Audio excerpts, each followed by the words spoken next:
Please turn your Bibles, everybody, to the book of Ruth, chapter 1. I need my clicker.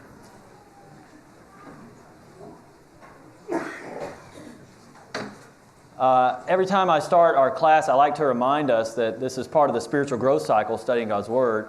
And the growth cycle is worship God, study His Word, love one another, and reach the lost. And I would like for us to really ask ourselves if we really are studying the Word. I'm not suspecting that somebody in here is not studying God's Word, but I want us to all ask ourselves that, because we come to class and it might, be a temptation to maybe just arrive to class without having prepared or studied on your own. So I would just encourage all of us to be diligent, to study this stuff for yourself. And I know that schedules are weird and things happen, and so maybe you show up to class and you didn't prepare for that class, but maybe just commit in your head, okay, well, I'm going to do the studying I would have done for that. I'm going to catch up. And that way, we're going to be really learning God's Word. And of course, in addition to the other studying you might be doing, but to at least be preparing for the Bible class. This book is different, right? Because we don't have questions and answers to fill out, and we don't go around the room having everybody answer all the questions, which kind of keeps you on your toes and holds your feet to the fire, makes you do your lesson and everything. So it's kind of just up to you.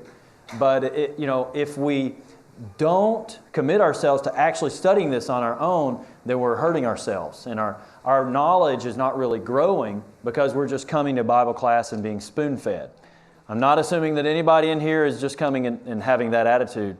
But I just want to remind everybody to commit to the actual study, the personal devotion of study to His Word, or you're really not going to progress and grow as a Christian. So this is the next to the last class in this quarter. And in the last class, Brian finished up the actual book of Judges. So we've been to study the Judges, we've been kind of jumping around a little bit. The period of the Judges, as you've heard me talk about, is more than the book of Judges. What books does the period of the Judges cover or touch on?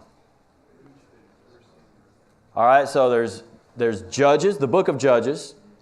There's Ruth, and there's 1 Samuel through chapter what? All right, through about chapter 9. Now, some people will, cut it off at a different point, but we say through chapter 9 because in chapter 10, Saul is anointed as king, and that begins the United Kingdom, which we're going to start studying next quarter, okay? But so we've studied the Judges, and there are 14 judges, 15 if you include the knucklehead that's name is Abimelech, right? And so the last two judges are Eli and Samuel. And so we studied the first 13 judges. Then we wanted to finish looking at the judges themselves. And we went to 1 Samuel and we studied 1 through 9.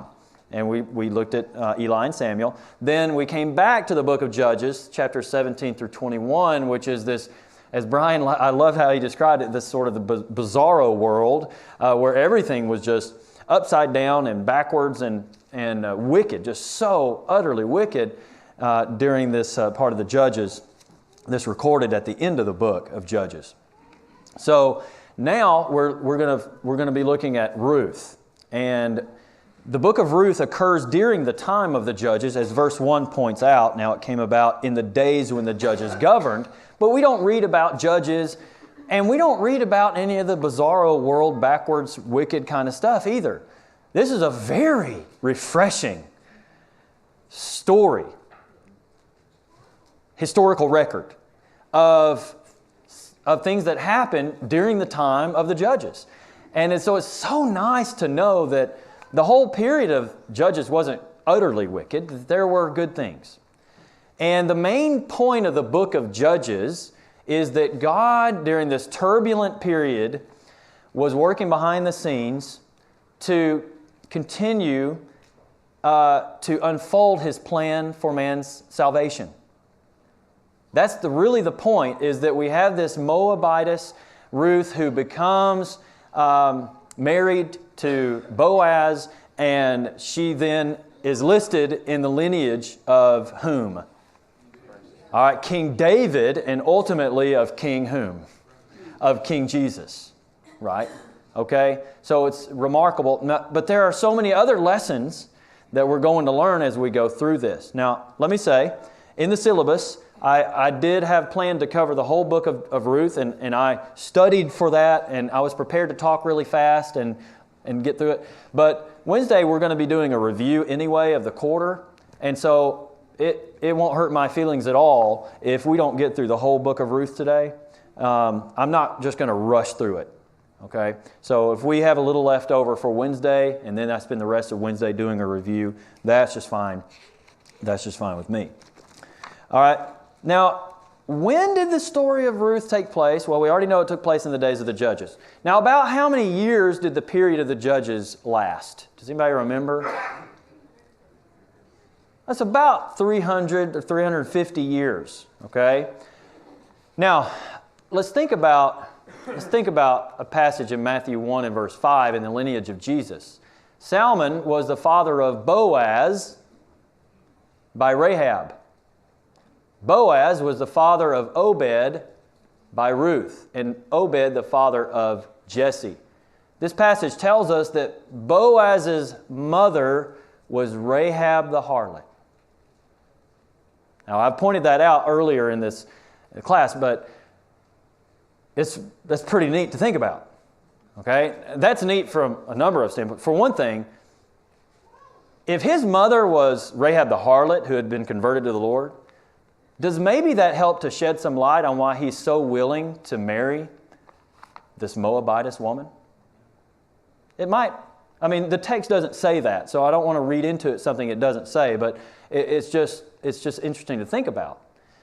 But for the purposes of what I'm talking about here, if he was the son of Rahab, and Rahab's story is at the beginning of the invasion and conquest, then do you think that Boaz and Ruth, that their story would be toward the end of the period of the Judges or near the beginning?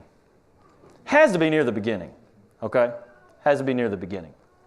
So, and also if you kind of realize that it has to be near the beginning, in the beginning part of the period, the 350 years of the Judges, and you realize that when you read Ruth, is there all this conflict with their enemies going on? It just apparently is this time of widespread peace and everything.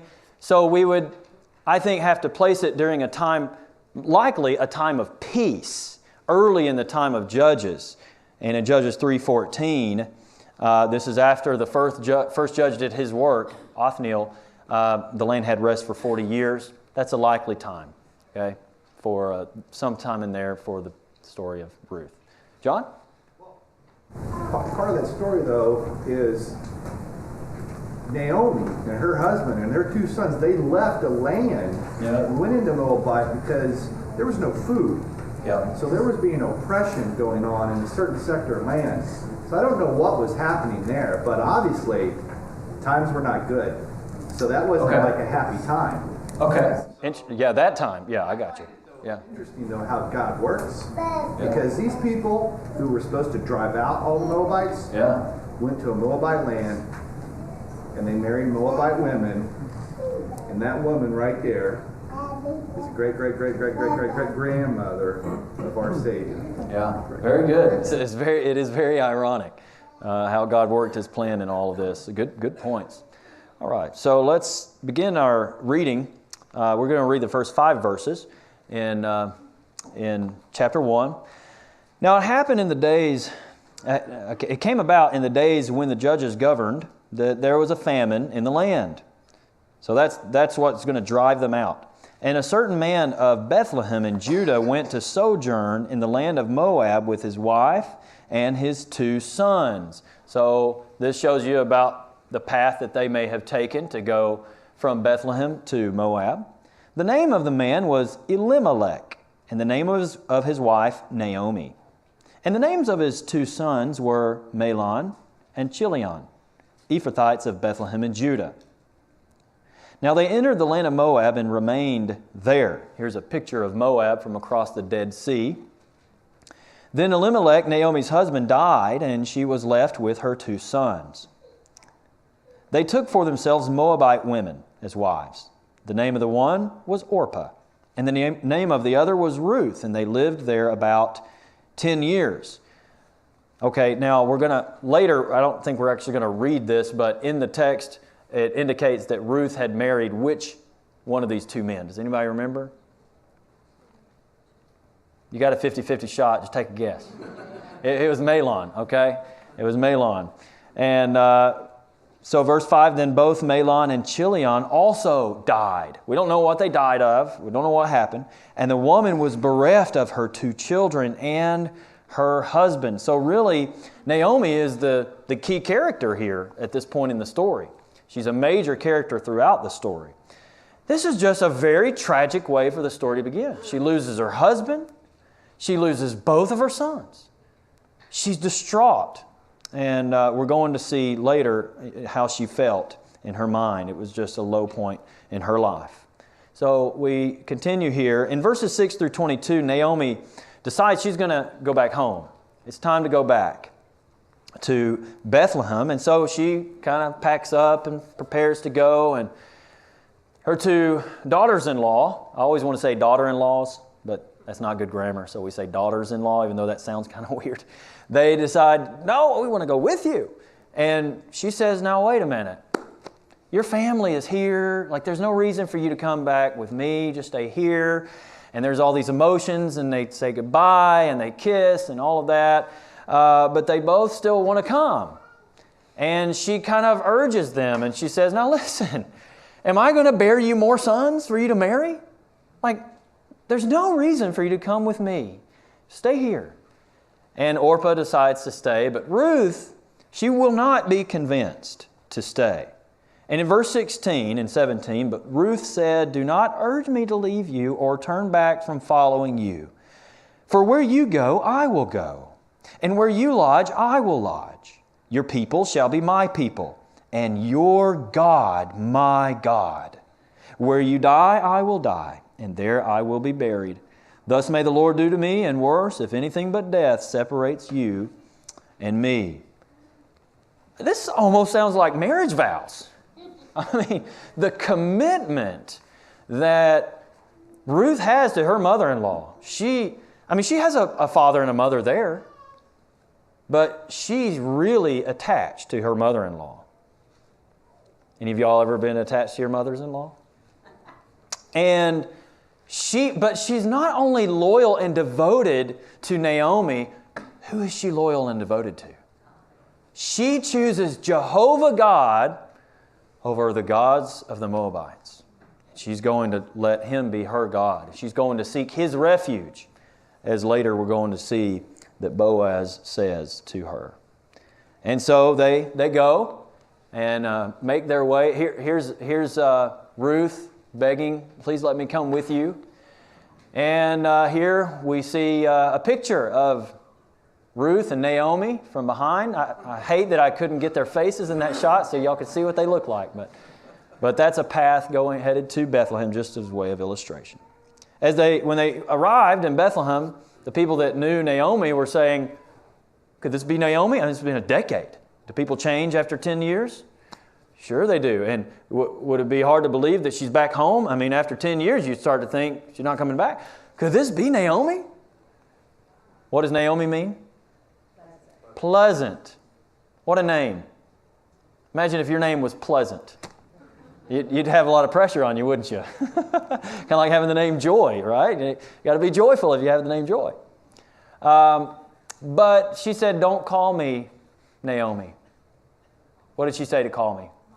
Mara, which means bitter. Now remember the waters that were bitter at the time of the Exodus, and God had Moses to make the waters sweet, but they called that place Mara. So we're familiar with that word, bitter. And we get some insight into her psychology and what was going on in her head. She said, the Almighty has made my life very bitter. He sent me away full, but He has brought me back empty. And I think that I don't want to attribute misunderstanding to her unnecessarily, because in a secondary sense, I guess you could say God had done this because He's in charge of everything. But sometimes when bad things happen, like the loss of a husband or the loss of children, the natural response is, God has done this to me. God has brought me low. When we have very partial knowledge. Right? You have to consider, yes, God does things, but there's also time and chance. Ecclesiastes 9 and verse 11. I'm sorry to all the Calvinists in the religious world, but Ecclesiastes 9:11 is in the Bible. Time and chance happeneth to them all. God has worked that in His sovereignty into this world. And Satan also does things. Remember in the book of Job, the affliction that happened to Job was allowed by God, but who was actually doing it? Satan. He asked permission of God to do it. And Job had no idea. And he wanted to blame God. Now, I'm not saying that Naomi is necessarily blaming God, but in her language here, she's indicating God is the one who's made me suffer. And if we're not careful, we end up blaming God when we're suffering, when we have very partial knowledge. So I'm saying we just need to be very careful. Because Job got himself into a lot of trouble, didn't he? He did. He did. God had to rebuke him toward the end of the book. So, when they arrived there, what time of year was it? What was going on? All right, barley harvest. And I have a lot of personal experience. No, I don't have any. I have no idea what this is like. I don't know if some of y'all have farming experience and so forth.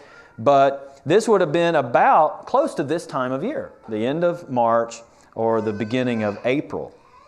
All right, before we go into chapter 2, any comments or questions? Right. So we go into chapter 2. Ruth gleans in the field of Boaz.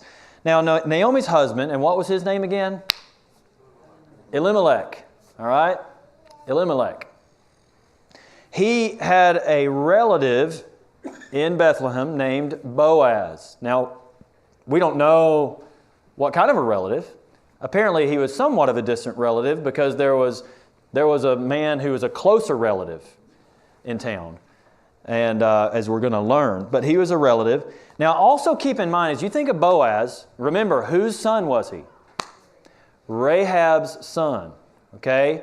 And his father was Salmon, and his grandfather's name was Nahshon. Nahshon we read about in Numbers chapter 7 as being the head of the clan of Judah. His grandfather was a prominent man, and it was a contemporary of Moses and Aaron. And so he comes from this family of prominence. And so here he is in Bethlehem of Judah, and we don't read that he's, like the head of Judah, but he's a prominent man. The text indicates he's got what? Wealth. And what else? Property and servants and everything. So yes, he's a man of great prominence. Well, Ruth and Naomi, they can't just go down to McDonald's and grab some dinner. They have to figure out what to eat. So what does Ruth decide that she's going to do? Glean. She's going to go and find a field that she can glean from. What a comfort that must have been in the land. It was commanded in Leviticus 19 that the Israelites, after they have harvested their fields and their vineyards and everything, they are to leave behind the gleanings for the poor. So that tells you what category Ruth and Naomi fit in. They are poor. In fact, in 1 Timothy 5, in the New Testament, Paul gives specific instructions to Timothy about the church support of what kind of women? Widows. Why is so much focus on widows? Yes, they were very prone to being destitute in those days. Okay, and I suppose today even that can be a problem, but especially back in these times. And so Ruth goes and she finds a field, and what field does she find? Boaz. A field of Boaz, and I just have this picture for illustration purposes. And she's out here gleaning, and Boaz is out doing whatever, and he comes back and he sees this woman out here. And I just imagine that there's kind of just this interest. And he asks about her, and one of his workers tells him all about this lady, and he's impressed by her. And I want to read in verses 8 through 13 of chapter 2. So, chapter 2, beginning of verse 8. Then Boaz said to Ruth, "Listen carefully, my daughter. Do not go to glean in another field. Furthermore, do not go on from this one, but stay here with my maids. Let your eyes be on the field which they reap, and go after them. Indeed, I have commanded the servants not to touch you." Now that was a danger. I mean, is that hard to imagine? That was a danger in that time. "When you are thirsty, go to the water jars and drink from what the servants draw." Then she fell on her face, bowing to the ground, and said to him, "Why have I found favor in your sight, that you should take notice of me, since I am a foreigner?" This kind of reminds me of John 4, when Jesus was talking to the woman at the well, and she said, "Why do you speak to me, seeing that I am a woman?" And she was a Samaritan woman. And so here we see that humility and sort of that surprise. And so it's a similar attitude Boaz is exhibiting that Jesus exhibited in reaching out to those that nobody else would reach out to. Right? Let that be a lesson to us. People that there's a stigma on, that nobody else wants to be around or talk to or reach out to. Be the one that reaches out to those people. Be the one that humbles yourself to do that. I think that's a lesson in the book of Ruth. And verse 11, Boaz replied to her, "All that you have done for your mother-in-law after the death of your husband has been fully reported to me, and how you left your father and your mother in the land of your birth and came to a people you did not previously know. May the Lord reward your work and your wages be full from the Lord, the God of Israel, under whose wings you have come to seek refuge." Seems like his mother did the same thing. She sought refuge in God when the spies came, and she knew that Jericho was about to be destroyed, and she was committed to serve God. So he's extending this kind of this mercy towards this woman. And I want you to note what he's impressed with about her. I think already it's pretty clear there's an attraction going on here. But does it mention that she was a beautiful woman in form and appearance? No, maybe she was. A lot of times Scripture will tell us such and such was beautiful in form and appearance. Here, there's nothing mentioned of that. And certainly we don't see in Boaz the attitude of Samson when he went after the woman in Timnah. And what did he say to his mom and dad? "Give her to me." Why? She looks good to me. Yeah. Real superficial. But he's not that way. He is looking at the character of a person. And, let us teach our children to look for that. Almost every time when I pray with my kids, I pray that they will one day find Christian spouses and that they will raise Christian children. I want to plant that seed in their mind now so that they'll be thinking about that. And they're already planning for that at their tender ages. And to be looking for the right characteristics in a woman, I tell them to look for the kind of woman that I looked for. And look for, it's not that you don't look for beauty. I think that's great to look for. I think I found that. Sorry, I'm embarrassing my wife. But you look for the character of a person. He's impressed at her character. What's he impressed with that he points out here? Yeah, specifically what? She did what? Yeah, her devotion to her mother-in-law. What else? She left everything. Kind of like, remember, Abraham did that, right? I mean, it's a sign of somebody with strong character who's willing to leave everything behind and go to a different place, people that you don't know. Yes. Again, notice verse 12. May the Lord reward your work and your wages be full from the Lord, the God of Israel, under whose wings you have come to seek refuge. That helps to define what her motive was. She was committed to God. And he's so impressed. Verse 13, then she said, "I have found favor in your sight, my Lord. For you have comforted me, and indeed you have spoken kindly to your maidservant, though I am not like one of your maidservants." Look at her humility. I don't know of a characteristic that's more attractive than humility. I think that may be the most attractive characteristic that a human can have. And we see that tremendous humility in this lovely woman Ruth. John? Obviously, she saw a character in Ruth, and she saw something that she was attracted to. Obviously, being in a Moabite community where they have a lot of false gods, she obviously saw something that was not working. Yeah. In the way that people were being treated. Yeah. But she saw a character in how this woman treated her sons, her husband, and the two women who were not her blood. Yeah. And she treated them like a daughter. Yeah. And then she was thinking, I got to find out what this person knows that I don't know. True. Yes. Yes. Amen. Once you understand and you see God's ways, and you compare the world's ways, and you go, this over here ain't working, but this over here is beautiful, then it makes you want to follow that. Good point. Debbie, and then Leon? I think that's a lesson for mother-in-laws, too. Yeah. Because I see a lot of mother-in-laws that don't treat their husbands' wives. My mother-in-law treats me like a daughter, and she's not Christian, but I love her and try, and I think that's a lesson for mother-in-laws. Yeah. Good. And your character can. Good point. Good point. Leon? My question is, what was Ruth in perspective to? What was she? Was she considered a speaker? Do you mean Ruth? Yes. Was she considered a speaker? Yes.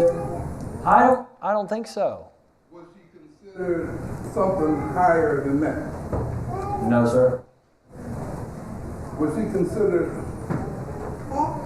a person who can speak for God? No, I don't suppose so. So, in this scripture, and if you keep reading through the passage of this book, you'll find Ruth was bigger than what we think. Yeah. Absolutely. Yeah, here's this woman that becomes such a prominent Bible character and so important in the plan of God, and look at how humble she is and how she's humbling herself. And we're reminded again of what Jesus said, that He will humble the exalted and He will exalt those who are humbled. Good point. Very good. Okay, let me find where I was here. So they have their first date, and this is a picture here showing a Bedouin making bread, just as an illustration. And so they have some bread and dip it in the vinegar, and he gives her grain to eat, and they're just maybe sort of getting to know each other a little bit here. And he's extending all of these acts of mercy towards her. And then when she got up, he told his servants, now I want you to make sure and show favor to this lady. I want you to let her glean even from the sheaves. A sheaf is a bundle of grain. And even pull some of it out of your sheaves and kind of, drop it and let her pick that up. I want you to really watch out for her. Well, okay, I think this is indicative that he's not merely being nice. I think he's in love with this woman. And this kind of kindness is, I think, indicative of perhaps that kind of love. Maybe I'm reading into it a little bit more because I know what happens later. But, of course, they still have a long time to get to know each other. But he's very fond of her and wants to protect her. So she goes and she gleans until the sun goes down, and she gathers perhaps 20 to 25 pounds worth of barley. That's way more than you would gather in a day of gleaning. I mean, that's going to carry you along for a while. And she brings it home to Naomi, and Naomi's like, this is not the normal amount, so tell me what's going on here. And she learns about Boaz, and in this conversation, she says to him, hey, you know that guy's marriage material, right? She didn't say it that way, but she basically said he has a right to redeem, which means he could choose you to marry, right? And so she worked with Boaz's servants all through the barley and wheat harvest. And that gets us to chapter 3. All right, so at the end of the harvest, Naomi has this idea. And she tells Ruth, I want you to go and ask him to marry you. That's essentially what, and we're going to read about how that plan played out, okay? But, I never moved this thing, did I? I don't need it anyway. Can y'all hear me? Everybody can hear me fine anyway. I'm always whacking it anyway when it's right up here. So she said, I want you to go and I want you to let it be known to him that you want to marry him. Now, she was already pretty confident, Ruth was, that he wanted to marry her. And so this wasn't a total stretch. But this would be very different in our culture. Probably all of you wives had your husband drop down on his knee or something of similar fashion and ask you to marry him. You probably didn't drop down to your knee and pop the question, although that's fine if you did. I'm sure that can happen. But what we have here is not uncommon in their culture, okay? And so I want to begin reading in verse 6. So she went down to the threshing floor and did according to all that her mother-in-law had commanded her. Now here's a picture of winnowing. And just to give you an idea, so Boaz this day would be winnowing. The word winnow comes from the word wind. And so the idea is to toss the grain in the air and it separates the chaff is kind of blown with the wind and the wheat settles down. And that's the part that will actually be used. And so verse 7, when Boaz had eaten and drunk and his heart was merry, he went to lie down at the end of the heap of grain. And she came secretly and uncovered his feet and lay down. Let's kind of pause here for another moment. Here's a picture of winnowing near Bethlehem. So I like this picture because it would have actually been somewhere in this general vicinity. Anyway, somewhere near Bethlehem. It may not have been right in this general vicinity. But you see these piles of grain, right? So it's not hard at all to imagine that at the end of a hard, long day, you don't want to have to travel all the way back to go to sleep at home. He couldn't have just jumped in his car. He just lays down at the end of one of these heaps. And I imagine him maybe just using one of these heaps, as a pillow, and he's laying down. He's got covers over him, so he came prepared, and he falls asleep. So he doesn't realize that she has come and uncovered his feet, so his feet are uncovered, and she's laying down at his feet. Now, there's nothing inappropriate that goes on here, but she's laying down there, and he doesn't notice what happened. But later he wakes up. Verse 8, this is almost humorous. It happened in the middle of the night that the man was startled. And you just imagine this. He bent forward, and behold, a woman was lying at his feet. He said, who are you? And of course, it was dark and all of that. And she answered, I am Ruth, your maid.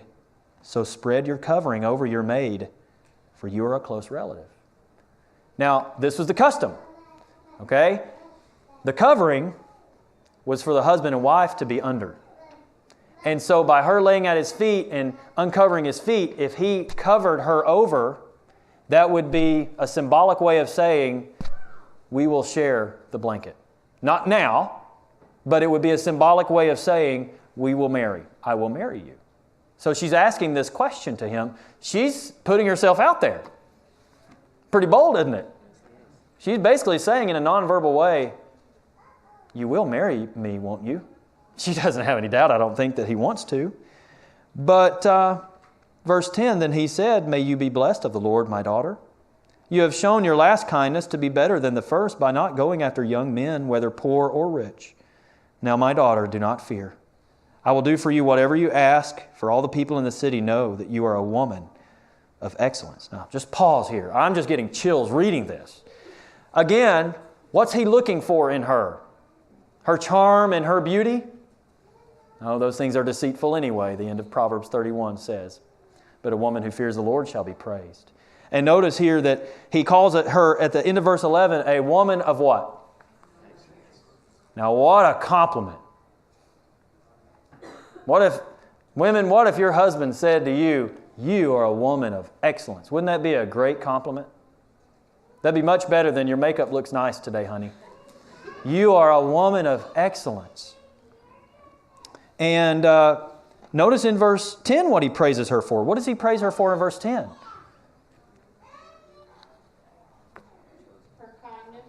Yeah, she has gone she has gone after him and not these other young men. Right? Now, maybe most girls would be interested in finding this young hunk of a guy and the looks and all of that, you know. But that's not what she was looking for. And this also indicates to us that he had some years on him, right? I think it indicates he was older than she was. When Holly and I lived in Dade City, our neighbor was also our landlord, and they were members at the church, the Trillacucci Church of Christ, where I preached. And Denise married Jimmy, but he was about 20 years older, at least around 20 years older. And that might sound really surprising to you, but when you knew Jimmy, you wouldn't be surprised why a younger woman would want to be married to him, because he was such a gentleman.